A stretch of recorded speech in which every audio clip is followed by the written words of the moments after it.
जैसा कि मैंने कहा था कि सम्राट अशोक के अभिलेखों के बारे में हम अलग से पढ़ेंगे, एक अलग वीडियो आएगा। तो आज इस वीडियो में हम सम्राट अशोक के बारे में बात करेंगे। नमस्कार दोस्तों, आपका स्वागत है मेरे यूट्यूब चैनल पर। सम्राट अशोक के अभिलेख हमें 3 रूप में मिलते हैं। पहला शिलालेख के रूप में, दूसरा स्तंभ लेख के रूप में और तीसरा गुहा लेख के रूप में।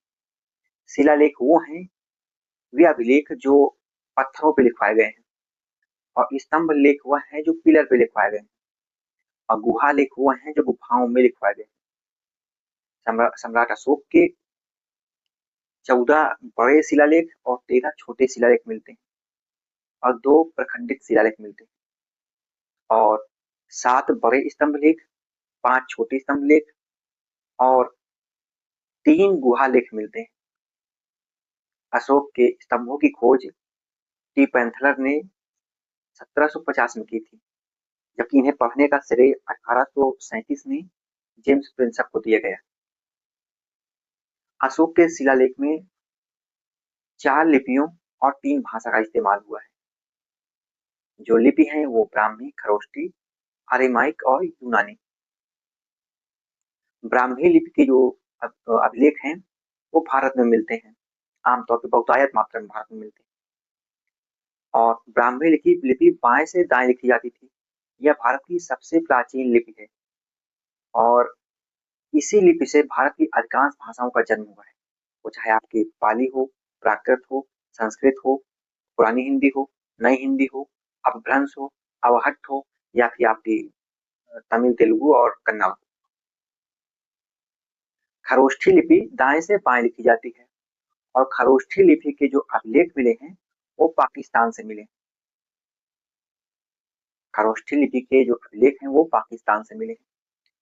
और जो आर्यमाइक लिपि है इसके अभिलेख अफगानिस्तान से मिलते हैं, जबकि जो यूनानी लिपि है इसके अभिलेख और हमें और मतलब पश्चिम की ओर जाना पड़ेगा, अफगानिस्तान पार करके, जैसे कि एशिया माइनर।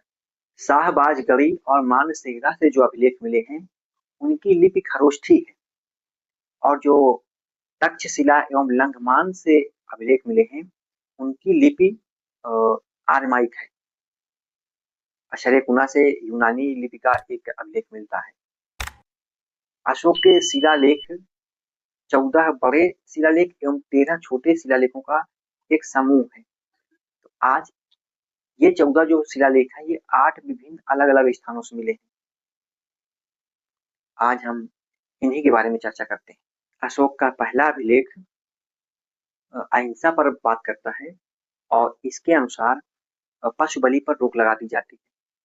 जो दूसरा अभिलेख है यह दक्षिण भारत राज्यों के बारे में जानकारी देता है, जिसमें चेर की बात करता है, पांड्य की बात करता है, हिरलपुत्र की बात करता है, क्षत्रियपुत्र की बात करता है, लेकिन चोल के बारे में कोई जिक्र नहीं है, और परीक्षाओं में चोल के बारे में ही पूछ लेता है। तीसरा अभिलेख है, इसमें अशोक अपने 3 अधिकारियों की बात करता है, राजयुग, युक्तक और प्रादेशिक।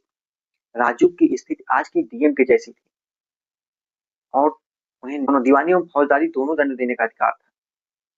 जो चौथा शिलालेख है उसमें अशोक भैरी घोष से धम्म घोष की घोषणा करता है, अर्थात युद्ध से शांति, या वो युद्ध की जगह धर्म का कार्य करेगा। जो अशोक का 5वां अभिलेख है उसमें अशोक धम्म महामात्र की नियुक्ति करता है, जिसका काम था लोगों के धार्मिक जीवन पर नजर रखना, और यह जो अधिकारी था यह देखता था कि लोग धर्म के अनुसार अपना जीवन यापन कर रहे हैं या नहीं।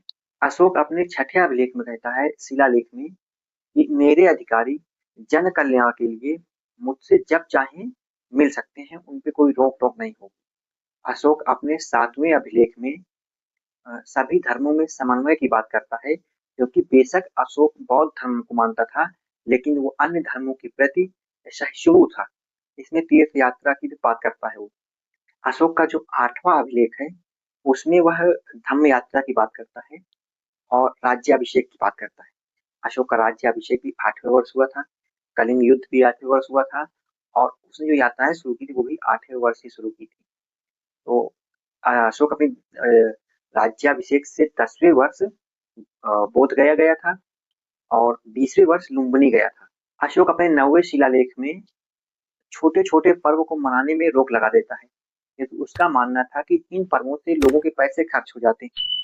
और 10वें अभिलेख में अशोक धर्म के महत्व के बारे में बताता है। वह आदेश देता है कि राजा और अधिकारी प्रजा के हित के बारे में सोचें। जो 11वां अभिलेख है उसमें अशोक कहता है कि मेरे जो अधिकारी हैं वह ब्राह्मणों को न सताएं। और 12वें अभिलेख में अशोक जैसे धम्म महामात्र की स्थापना की थी पद की, ठीक वैसे वो स्त्री महामात्र की स्थापना करता है जो महिलाओं की स्थिति को सुधारने के लिए काम करेगा। अशोक अपने 13वें अभिलेख में कलिंग युद्ध पर चर्चा करता है, साथ ही साथ अपने हृदय परिवर्तन पर चर्चा करता है और पड़ोसी राज्यों के संबंध के बारे में भी जानकारी मिलती है। और जो अशोक का 14वां शिलालेख है वह थोड़ा सा इंटरेस्टिंग है, मजेदार है। उसमें अशोक कहता है कि यद्यपि ऊपर जो लिखा गया है इससे भी अधिक कार्य मैंने कराए हैं जिनको यहाँ पे नहीं लिखा गया, और इसके लिए लिखने वाला जिम्मेदार है, मैं नहीं। तो ये सम्राट अशोक के 14 बृहद शिलालेख थे। दोस्तों, अशोक के अधिकांश अभिलेखों में उसे देवनाम प्रियदर्शी के नाम से जाना गया है, लेकिन गुर्जरा, मास्की, कंगनहल्ली, नित्तूर और एगोलम के अभिलेख में उसका नाम लिखा मिलता है। अशोक का जो रुमिनदेव अभिलेख है, लघु अभिलेख, वह बताता है कि अशोक अपने राज्याभिषेक के 20वें वर्ष लुम्बिनी गए थे और चूंकि लुम्बिनी महात्मा बुद्ध की जन्मस्थली थी इसलिए लुम्बिनी को भोग कर से मुक्त कर दिया गया था तथा जो टैक्स लगान की जो दर थी 1/6 उसे घटाकर 1/8 कर दी गई थी। तो हमारा वीडियो यहीं पे समाप्त होता है। मेरे चैनल को आज सब्सक्राइब कर लीजिए। आज का वीडियो थोड़ा छोटा है।